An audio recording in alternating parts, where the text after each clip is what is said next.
Thank you for joining us for today's Lumen Live. Today we're talking with Lily, one of our Lumen nutritionists, and we're going to be talking about menopause. Menopause is our topic today.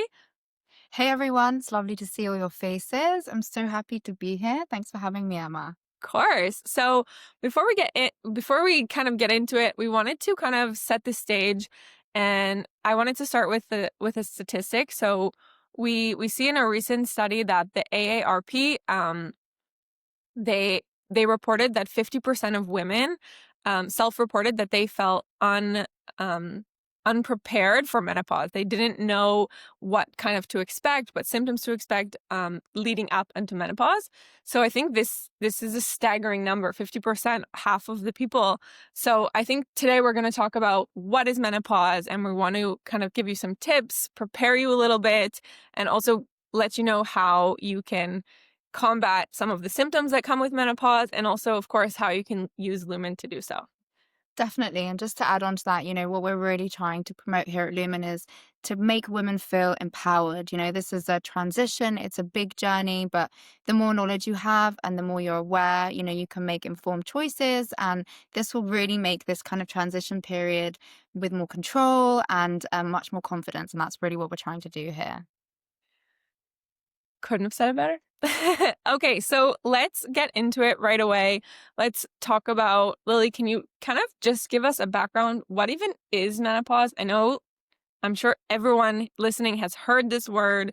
Maybe we know what it is, but let's get like a scientific definition. What is menopause?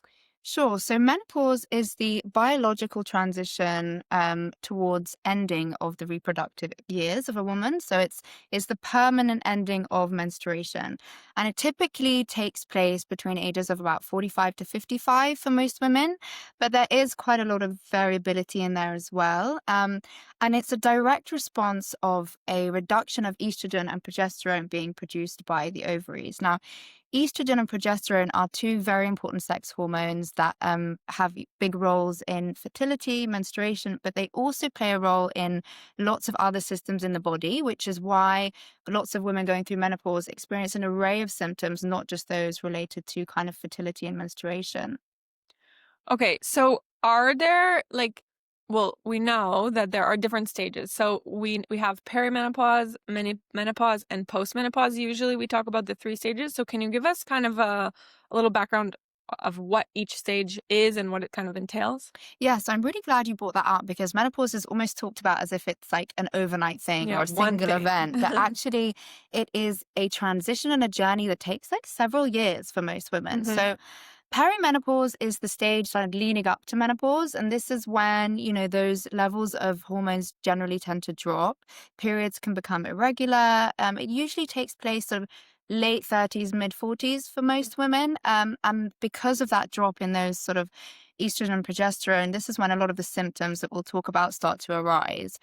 Whereas the menopause is actually classified as a period of 12 months consecutively where a woman doesn't have her period. Hmm. And at this stage, estrogen levels are pretty low. And the next stage is postmenopause.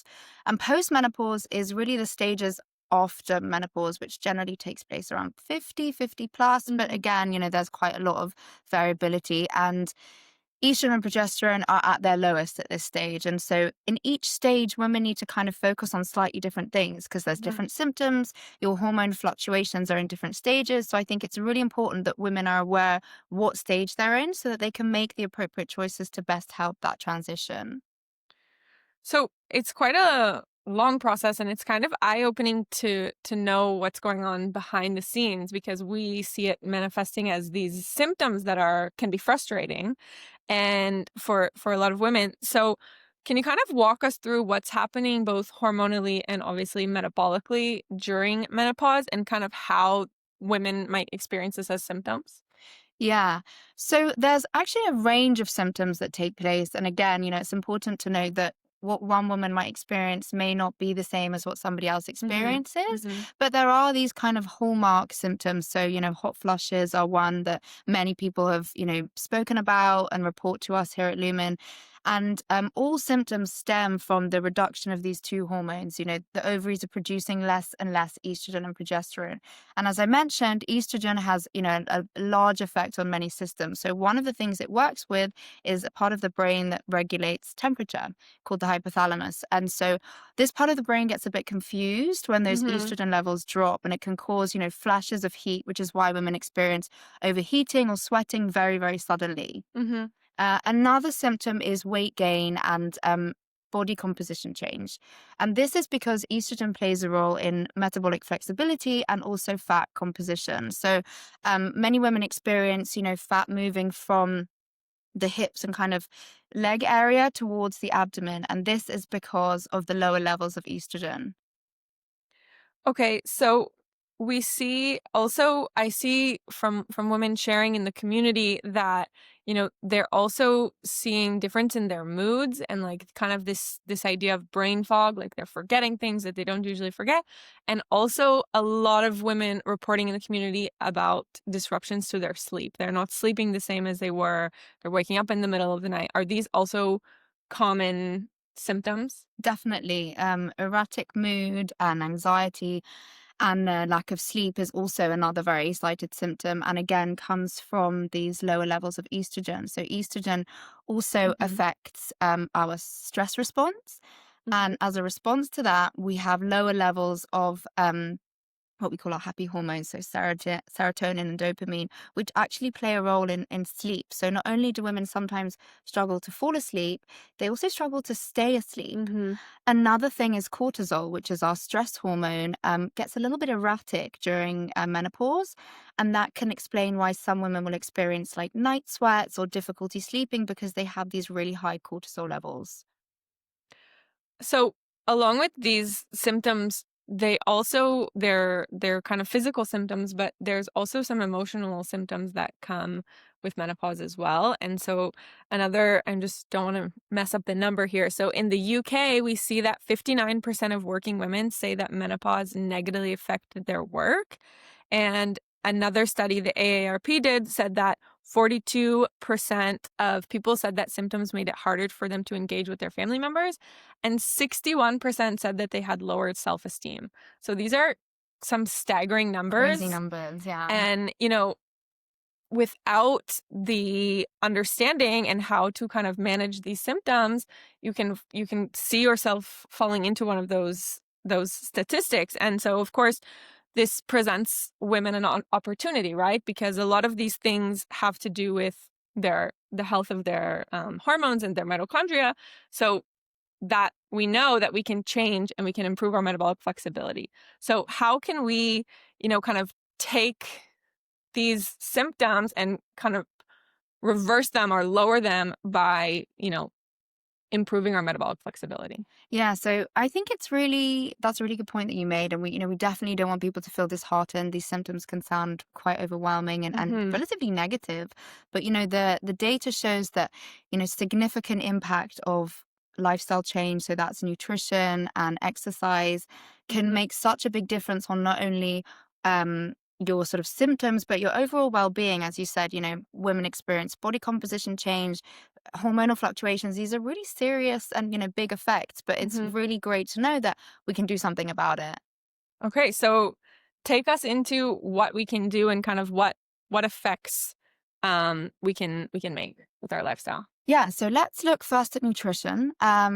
We know that eating well can have a huge effect on not only our metabolic flexibility, but Mhm. also our mood. So if we look at the Mediterranean diet, for example, this is one of the most cited eating patterns that has, successful rates of anti-inflammatory. We know that it can help with symptom reduction. So that's including lots of fruits, lots of vegetables, high fiber, a range of omega-3 fatty acids like fish and nuts, Mhm. oils. This has a really anti-inflammatory effect and will help kind of women move through these symptoms with a bit more ease. Mhm. Another thing to focus on, which I know a lot of our Lumen community heroes talk about all the time, is carb quality and timing. So, Mhm. this becomes even more important during the menopause to make sure you're prioritizing complex carbs, whole grains, quinoa, oats that will help stabilize blood sugar and really kind of keep you energized throughout the day while your body's going through these major changes.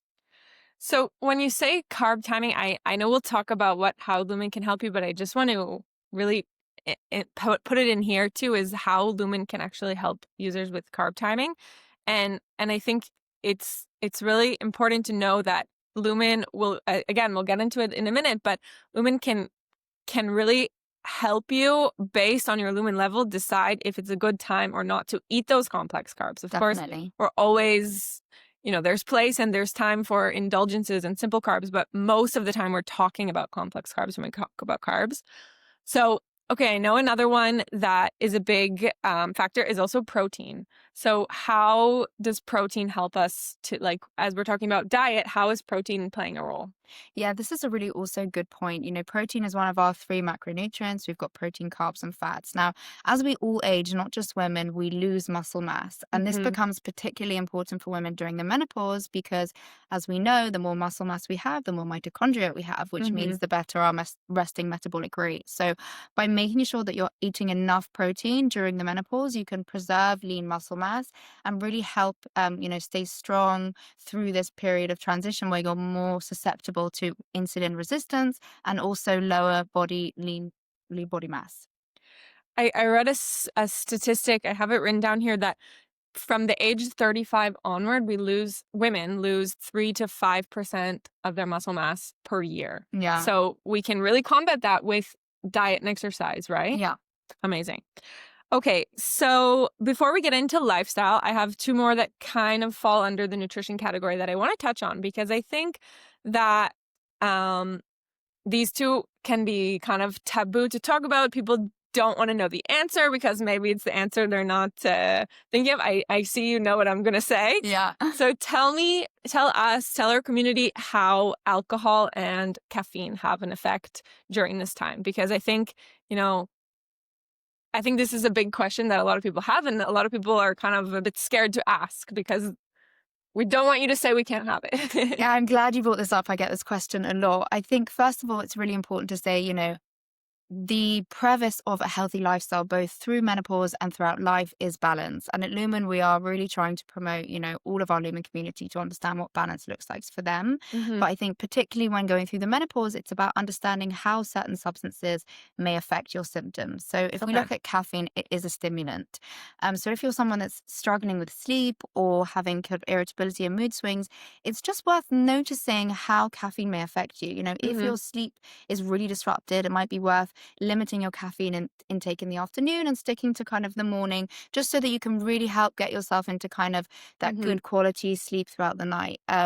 Alcohol has also been, linked to making night sweats worse or general emotional well-being a little bit unstable. But again, it's not to say you can't enjoy a glass of wine. It's just about noticing, how does this affect me and my symptoms? And if so, what modifications can I make to really Hmm. help me move through with a little bit more ease? And really experimenting with those things, trying, moving your coffee earlier, or moving, the glass of wine to be less often. These kinds of like Yeah, experiments to see definitely. what works for you. And this is, something that we promote to all of our community, all of our Lumen Hmm. community, about, healthy living and understanding how these different substances affect you and your metabolism. So, that still applies in menopause, just have to be a little bit more aware.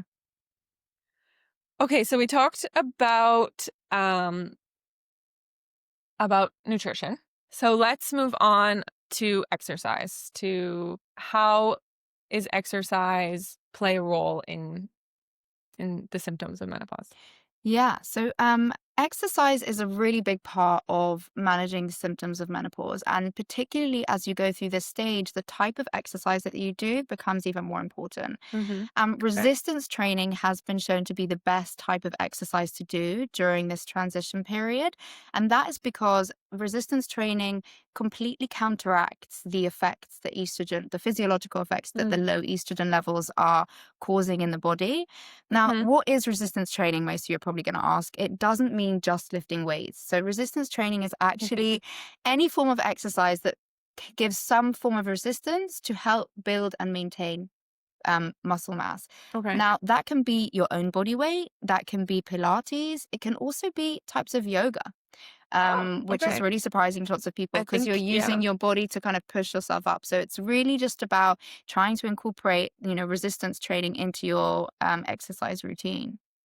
Okay, so resistance training, good to know it's not just lifting weights at the gym, not lifting really heavy. It does include lifting weights, but there's other ways to get resistance training in. But what about people that like love to run? You know, should they switch out the aerobic exercise for only resistance training? Is there room for both? What's your take on that? Great question.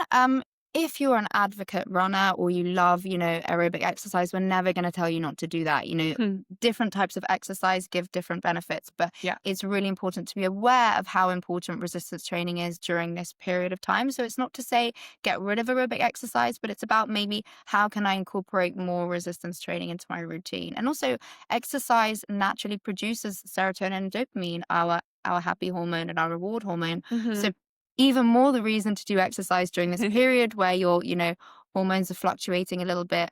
And again, we want to build and preserve muscle mass because we want to make sure that our mitochondria are healthy and we want to make sure that we are working on this insulin resistance, which is one of the things that drops naturally throughout the menopause. So okay, we have diet, we have exercise. You gave us a good like background of how they can both really impact and Lumen can help us with our diet and our exercise routines and we can take our breaths throughout the day. So let's really dive in and give our audience, give the community some like really tangible how can they use Lumen in this phase because I think, you know, the information can feel overwhelming and it's like, okay, but what can I do and how can I use this data to help me? So let's dive in really to how to use Lumen.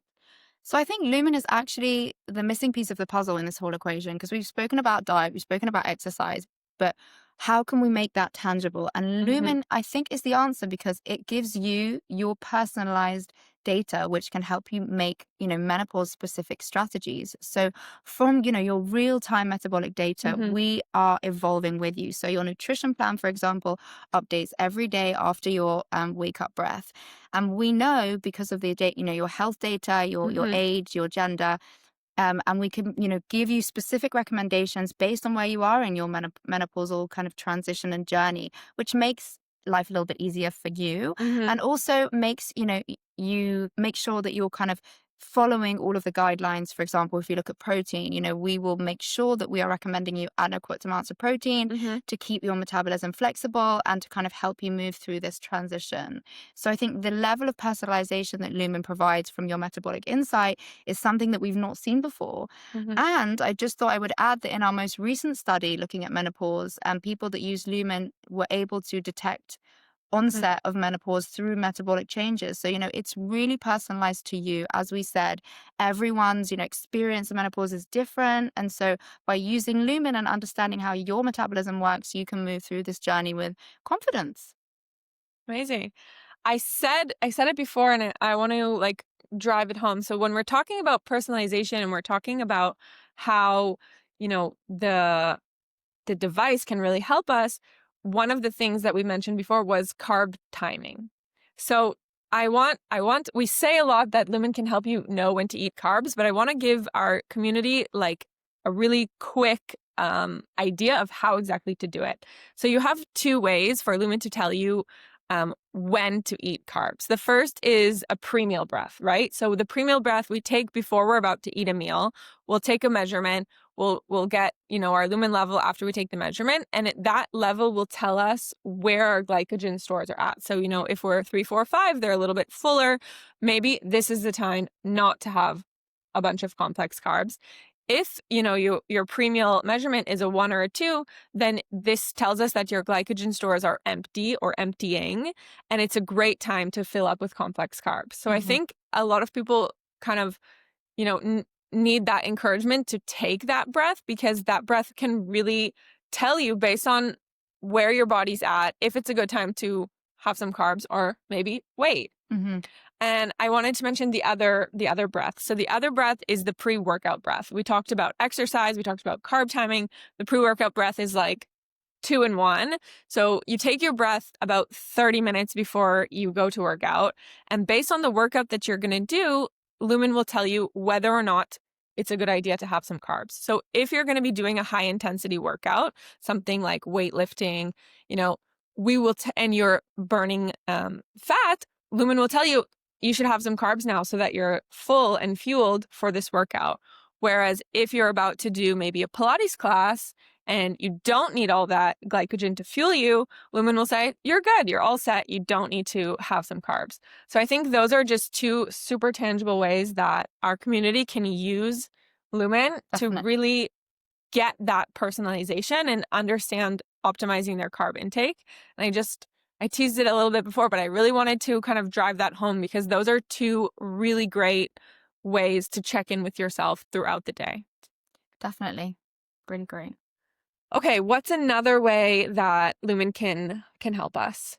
So another way is through fasting. Fasting is the buzzword at the moment. Everybody's talking about fasting. And at Lumen, we are, big promoters of fasting, but it has to be done strategically. And particularly during the menopause when we're losing muscle mass, when our Mhm. hormones are already slightly out of whack, we need to make sure that we're using fasting as a way to help us rather than hinder us. And Mhm. again, by utilizing your Lumen, you'll be able to find exactly the sweet spot, your personal fasting window, which will look different on everyone. And it will also look different day to day. I was just going to say, and it can look different day to day based on what you did the night before, how you slept, like so many different factors, right? Right. And so by utilizing your Lumen on a regular basis, you'll know how to get that balance right. So, Mhm. because fasting can help with insulin sensitivity, with weight control, but Mhm. also if done incorrectly, it can cause malnourishment, it can cause issues in hormones. So, Lumen is essentially a guide to tell you Mhm. maybe today you should have some carbs, or maybe today you should wait a little bit. And I think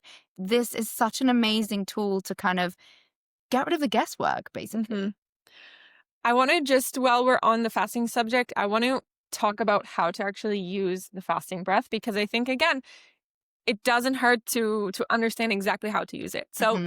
you take your bedtime breath when you're going to bed or after your last meal of the day, and then in the morning you take your wake up breath. So from there you'll see your shift. You see it right in the morning. You see the maybe it was a 4 at night and you shifted maybe to a 2. You can see the shift there. So waking up in fat burn is ideal, right? This is like That's what we're aiming what for. we're aiming for. It might take weeks, it might take months, but that's the end goal is to wake up in fat burn. If you're not waking up in fat burn, let's say you're waking up in a 3, one of the strategies is to prolong your fast in the morning, to push breakfast a little later. Hmm. Now, what we don't want to see, so if you decide to prolong your fast, what you want to do is you want to take a measurement every hour, check in with yourself again. So we're not hitting that muscle breakdown point, right? We want to check in with our fast as we're going along. If you see that your lumen level is coming down, that's a great sign. You can keep fasting.